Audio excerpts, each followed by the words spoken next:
খাবার খেতেই তো এসছিস, এনে খাওয়ার শেষ। আমি এখানে খাচ্ছি, দেখতেই পাচ্ছেন। প্রত্যেকটা দিন আমি শুটিং এ যাই, সেই দিন যে পুকুরে বেঁধে যায় এই কুটনি বৌদি আমার ঘরে এসে পানির থেকে শুরু করে আরো যা যা থাকে সব পেটে করে নিয়ে বাড়ি যায়। আবার বলে আমি নাকি ডায়েট করছি। আর তো ভেবেছে আমি বোধহয় বাড়িতে নেই, তাই জন্য ধারা দাও দাও করতে করতে চলে এসছে, প্যাক হয়ে গেছে, চলে এসছে। হ্যাঁ মা, কি বলছো? সবাই ভালো থাকো, সুস্থ থাকো, সাবধানে চলাফেরা করো। আর যাওয়ার ইচ্ছা ছিল, কার? আমি বলেছিলাম সুস্মিতাকে আমরা একটু ঘুরে আসি। চলো তাহলে, গাড়িটা নিয়ে চলো তাহলে। কুটনি বৌদিকে নিয়ে যায় তো খুবই ভালো ব্যাপার। গাড়ি ছাড়া তো বেরোবে না। এখনো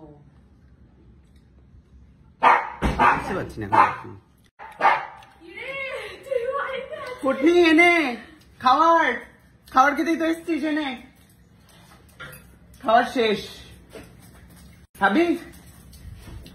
আমি ভেবেছি নেই, সেই জন্য খাবার জানি তো, আমি তো এটাই ভাববি। খাবি? মাছের কিছু কাঁটা পড়ে রয়েছে আর একটু তেল পড়ে রয়েছে, যেগুলো আমি খাই না। খাবি রে কুটনি? খাবি? খাওয়া শেষ। পাগল হয়ে গেছে এখন মঞ্জুলিকা।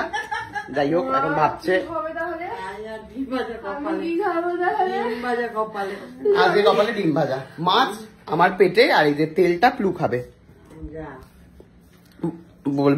বুঝে নে এবারে কি করবি। কোথায় গেছিলি, কোথায় গেছিলি? বেরিয়েছিলি কি শুটিং থেকে? কোথায়? কি গান? কি গান? আমি গানের ক্লাসে ভর্তি হয়েছি।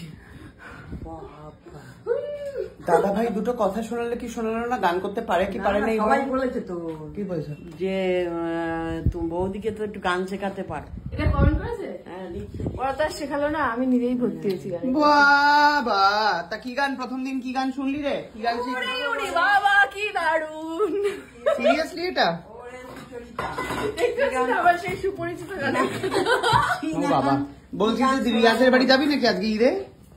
কখন যাবো? এখন আমার তো 5টায় একটা অ্যাপয়েন্টমেন্ট আছে। কিসের অ্যাপয়েন্টমেন্ট? স্যার নেলস কাটিয়ে দে, নেলস করতে হবে না।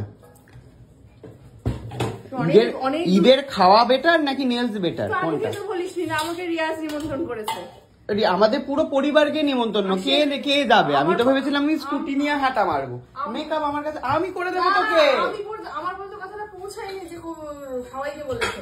সেটা তো আমি পৌঁছাইনি, তার কারণ তোর শুট আছে না, ইয়ে আছে, দাদাই তো যেতে পারবে না, এই জন্য আর পৌঁছাইনি আমি কথা। যেতে পারবে বলে রিয়াজ কি বলেছে? পুরো পরিবারের নেমন্তন্ন, আমাকে বলেনি রিয়াজ, সাথে সুকান্ত ফ্রি। আমি গেলাম না রিয়াজ, এই কারণে আমাকে বলেনি। আমি কিন্তু তোকে নিয়ে যেতে পারি, আর তোর মুখের মেকআপের দরকার হলে আমি কিন্তু তোকে আজকে ঈদ স্পেশাল মেকআপ করে দিতে পারি। না তাহলে আমি ঈদের মতন করে সেরে গুজে যেতাম, আমি আগে থেকে বলছি, সেটা প্ল্যান করতাম। মায়ের কাছে শাড়ি আছে ঈদের স্পেশাল,